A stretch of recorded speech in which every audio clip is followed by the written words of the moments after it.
Oh man, yeah, a much needed vacation for making magic videos full-time online. It's such a hard job. I'm so glad to be here in the beach looking at sand and bitches. Oh hey, I didn't notice you there.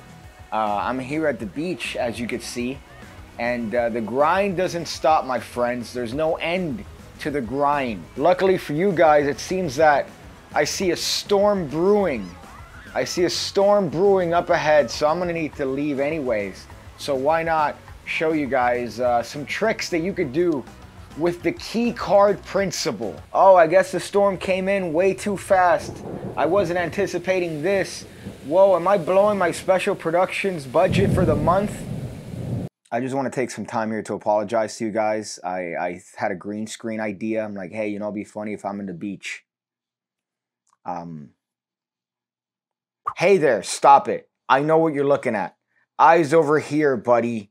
Disgusting. So these are going to be 3 easy tricks, my friends, with the key card principle. The key card principle. If you're unfamiliar with what the key card principle is, then you, my friend, have probably seen the shape of a woman.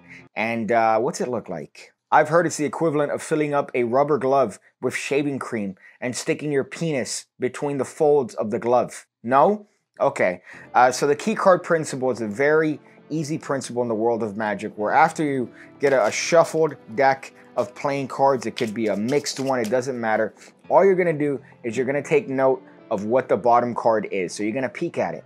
Now you could peek at it in many ways. My favorite one is after the spectator has sufficiently mixed up the deck to the point where they now want to defund the police. You go, oh, great, you did a really good job here. You did a wonderful job shuffling the cards, sir. And all I'm doing is taking that opportunity to peek at the bottom card. That's it. So now I know the King of Hearts. So I could do a shuffle as long as I keep that King of Hearts on the bottom. And guess what, boys? And 3% girls, you're ready. You're ready. Because now you can have the participants select any card they want. Let's say they happen to pick, well, that one.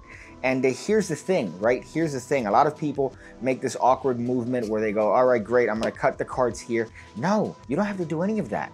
You could have them pick a card. You could show them the card. I'm just dropping this right half on the table.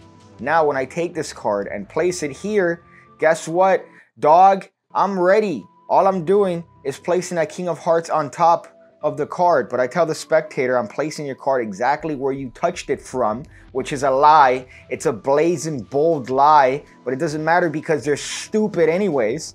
That card goes in the middle, apparently, and to the spectator, there's no control. There's nothing that I could have done, but I know that their card is next to the King of Hearts. So if I spread through the cards right now, the easiest principle on the planet, I know that the card directly to the right is their card, which is the 6 of spades. The key card principle, it's super simple. And here's the best part, because the cards are next to each other, it doesn't matter if you cut the card. So you could give it one of these, right? Make it look like an overhand shuffle. Really, all I'm doing is just cutting the cards. But if you do it like this and you do it fairly quickly, you could actually make it look like you're giving an overhand shuffle, especially if you're talking to the participants while you're doing it. And if you want, you could do one of these.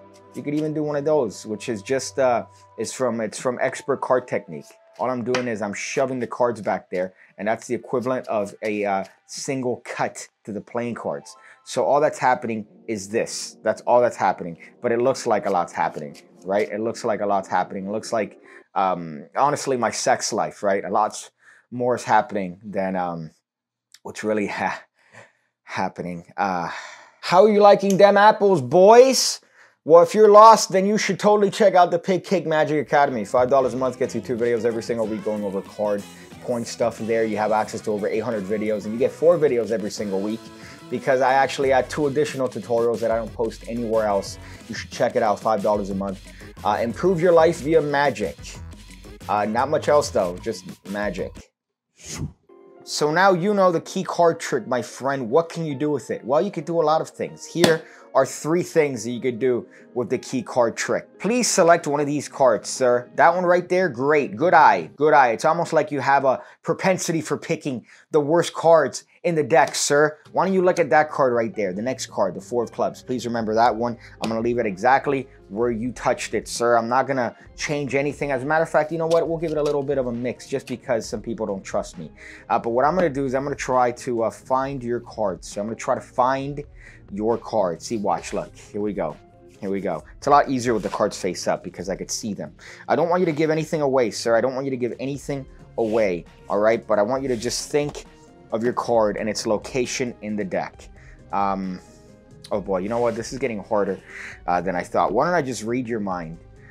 Can you think of your card? Did you see it in the deck? You saw it in there? Okay, all right, that helps.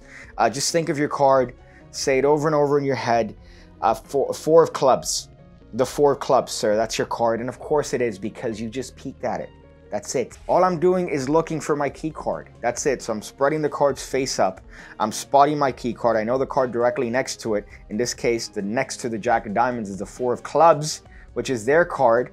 I'm pretending that I'm going to do a certain trick. I square the cards up and then I go, you know what? Now, why don't we just do this by reading your mind? I'll just read your mind, sir. Can you think of your card? And of course you know it, so it's not hard to do. But what if you want to use this as an easy control, my friends? What if you want to use this as a very easy, simple to do control? Well, all you have to do is just the following. Sir, I want you to pick whatever card you want. That one right there, please remember it. Please remember the 8 of diamonds. I'm going to leave it exactly where you touched it, sir. Why don't you leave me exactly where you touched it, which is alone, under the rain, crying after you broke up with me because of the penis issues. All right, I'm going to give these as a little mix. I just want you to think of your card here. Let me try to pick it up from you. Oh, yes, for sure. I know, sir, that your card is, without a doubt, your card is the 10 of hearts. That's your card, the 10 of hearts. No, the 10 of hearts wasn't your card? All right, I guess we'll have to do this in a different way.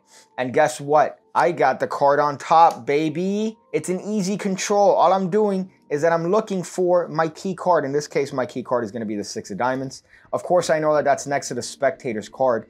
So when I spread through the deck and look for that 6 of diamonds, I'm doing this towards myself. I'm just going to cut that 6 to the top. As I say right here, sir, your card, I found it, the 6 of diamonds. And they go, no, that's not my card. And you go, oh, okay, we'll try this a different way then. And of course, what have I done? I've controlled the card to the top with no sleight of hand whatsoever. No need for the Pigcake Magic Academy. Yeah, so let's forget we taught this little stupid control to the top. Sir, go ahead and please touch any card you want. That one right there, please remember it. Don't forget it. I'm gonna leave it exactly where you touched it, sir. That card's gonna go in the middle. No tomfoolery, sir. No tomfoolery whatsoever, but I'm gonna try to figure out what your card is just by a feel alone. Yes, your card is definitely, it's a red card. Yes, for sure, I'm getting a red impression. Your card is the Queen of Diamonds, sir. The Queen of Diamonds. I'm never wrong. I've never been wrong in this particular trick, sir. Your card right there, the Queen of Diamonds. That's your...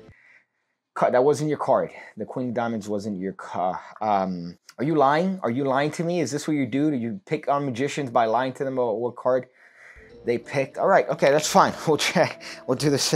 We'll try this a different way, sir. We'll try this a different way. Why don't you name your card? Why don't you name your card and we'll do a different trick. How about name your card? Oh, the 6? That was your card? All right. That's weird. Isn't that what I took out? Because it's not here. That card's not here. If we look through the deck, there's no 6 anywhere. We have all these cards, but I thought I took your card out of the deck. We have one card in my pocket, sir. One card. The 6. Was that your card? What was your... That's odd. Don't you think? Don't you think you thought I was wrong? I'm not wrong. I'm never wrong. Stupid. So that's another easy thing you could do with the key card principle. All you're doing is memorizing the bottom card. In this case, that's the 5 of diamonds. I'm spreading through. I'm having the spectator touch any card. Of course, I'm placing that card directly on top of the card they pick.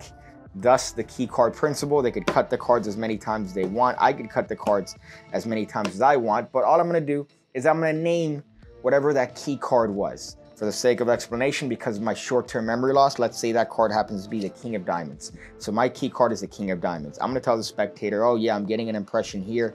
Yes, I'm getting a clue here. I think your card is a King of Diamonds. Yes, I'm never wrong. Your card is a King of Diamonds. All I'm doing is I'm going to spread through until I get to the King, and I'm going to table that right there on the table. Guess what, boys? This card is their card, so I'm just going to cut that card directly to the top. Again, barely any sleight of hand as I draw attention to the King of Diamonds, and I go right here. That was your card. I'm never wrong. Of course, during all that, I've taken the opportunity to get a little bit of a pinky break there, right there below the spectator's card, which in this case is the 7 of clubs. So now, all I have to do is feign retardation here as I go, whoa, man, King of Diamonds, that sucks. I guess let's try something else. All I'm doing here is I'm putting this king on top of, in this case, their card, the 7, and I'm taking both and putting that away in my pocket as if I'm dismissing that. That's gone. I don't care about it anymore. So now their card is gone from the deck. So you could do a bunch of things with this. You could have that card, you could place it in a pocket that has a wallet, that has a card to wallet in it. If you want, you could do what I did here, which is just very simply spread the cards and say, yeah, your card is the 7? That's weird. The 7. Is that not what I showed you? See, the 7's not in this deck. There's no 7 in this deck with the 7 spades. We don't have a 7 of clubs in this deck. I'm going to reach into my pocket and I'm going to pull out the card directly underneath the card that was the key one. And that's going to be their card. So it's going to be a nice little bit of a whammy there. It's going to be a nice little revelation there that the spectator didn't see coming. A sucker trick, if you want to call it that. And again, no sleight of hand. All I've done is I've taken 2 cards as one. That's not really a double lift. If you call that a double lift, you need to, I don't know, get laid. Yeah, but I'm just taking the cards and putting in my pocket. Don't even call it a double lift. And you have a nice little bit of a sucker trick there. Now, some people might say, "Oh, but Piggy, what do you have a card in the? What are you gonna do now? And if you have a card in the pocket, well, guess what? Now you could get into Francis Carlisle's card to pocket if you want to do that. You could get into the homing card. You can get into 1,000 tricks. If you want, you could clean up by just taking the cards and putting them in your pocket. So there's 1,000 things you could do. You don't have to end clean in every single card trick you do, Jeremy. Here's another thing you could do with the key card principle. A spectator touches a card, in this case, the 8 of diamonds. That card gets lost in the middle of the deck. And here, all you're going to do is you could have the spectator cut the cards if you want. Again, it doesn't matter.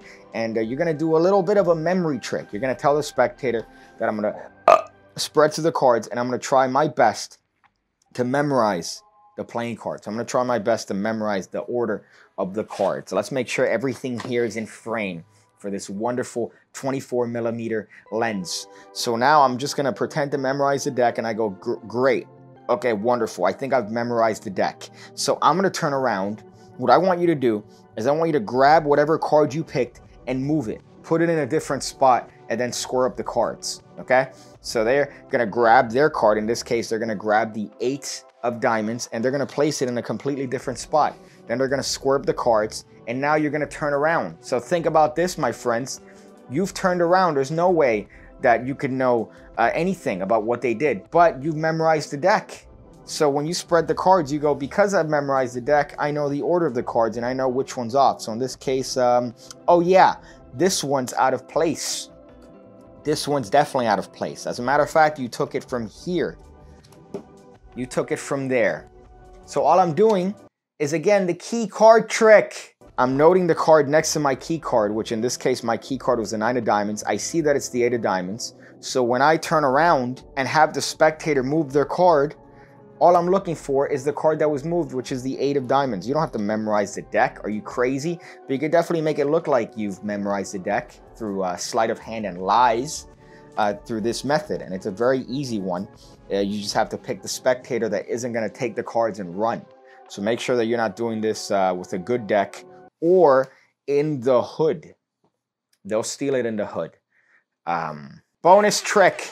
Bonus trick. The spectator picks any card they want. Let's say it happens to be this one over here.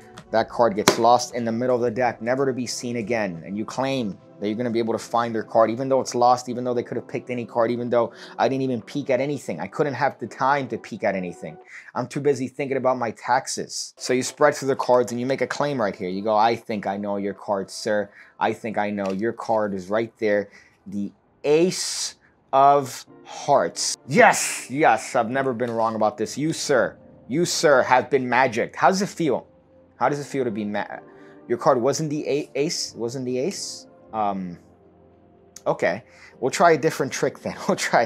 I'll tell you what, we're going to try to find your card here. All I want you to do is I'm going to run through the cards like this, which I'm going to make sure are within the focus box here. And I'm just going to, I want you to call stop anytime you want. And then that card where the point is, that's going to be your card. All right. Since it's not the Ace of Hearts. Thank you for that, by the way. So why don't we do that? Stop right here. Perfect. Good eye. Good eye. The 9 of clubs. No. Oh, this went to absolute the shits, as they say. What was your card, sir? How about that? What was your card? So it wasn't the Ace of Hearts. It was the 8 of Spades. Is that not what I showed you? Is that not what I showed you? Huh? Huh? Top change. That's all it is. It's a top change. So key card is on the bottom of the deck. In this case, the key card is the Jack of Clubs. That's going to be the card that I'm going to top change. The spectator doesn't know that yet. They shouldn't know that you're going to do a top change. So you're going to have them touch a card. In this case, it's going to be the Queen of Diamonds. Please remember your key card, which is going to be the Jack of Clubs. That card is going to go in the middle. The Jack is going to go on top, and it's the same thing. All I'm going to do is take out the card. That's all I'm doing. I'm going to take out the key card. In this case, the key card being the Jack. As I say, that's your card right there. I've cut their card to the top. And now all I'm going to do is I'm going to bring the focus here. Go, that's right, sir. I've never been wrong. Your card, the Jack of Clubs. Of course, they're going to relax because you got it wrong. And that's when you take the opportunity to just do a top change. That's it. All I'm doing is just a simple top change. Nothing complicated, nothing too fancy, nothing like one of these top changes that you see done on the streets, right? This might be an unpopular opinion, but the bow top change is one of the worst changes of all time, even when done well. I agree, that one was not done well, but even when done well, it's one of the worst changes. Hot take. Hot take. But you don't have to do anything complicated for this top change. Just bring attention, they relax. That's when you do the top change and you drop the card on the table. Now, all I'm going to do is just spread the cards down just like this. And I'm going to do the classic sucker trick where I'm just going to bring these around and say, just call stop anywhere you want. And that's going to be your card wherever we stop at, sir. And of course, I'm holding their card. I'm holding it. So you could play it up however it is you want. You could drag it up until your taxes are due. But ultimately, you're just reeling them in to a nice, wholesome card trick. Boys, magic doesn't have to be hard. Magic doesn't have to be difficult. It doesn't have to be anything that requires a lot of sleight of hand. It doesn't have to require a lot of effort on your end. As a matter of fact, the key card does all the effort for you. There's about a billion things you could do with the key card. Here, I just dropped a couple. I just dropped a couple things that you could do. But you could do endless amount of things. It could even, it could fix your divorce. If you have a divorce, you could do the key card trick and it will reverse the process of the divorce. And that's the trick. I hope you guys enjoyed it. Hope you guys perform it. Hope you guys do stuff with it. Leave comments. I don't know. What's your favorite kind of bread? What's your favorite kind of low-calorie tortilla? What's your favorite low-calorie crust alternative to pizza crust dough? Leave it in the comment section. I read them. I go through them. All right, I see them. You think that I don't, but I see them. I acknowledge them. I might hit a little bit of a like on it sometimes, you know. But apart from that, I don't know. Go home. Just go. Just go to your house. Rid yourself of me.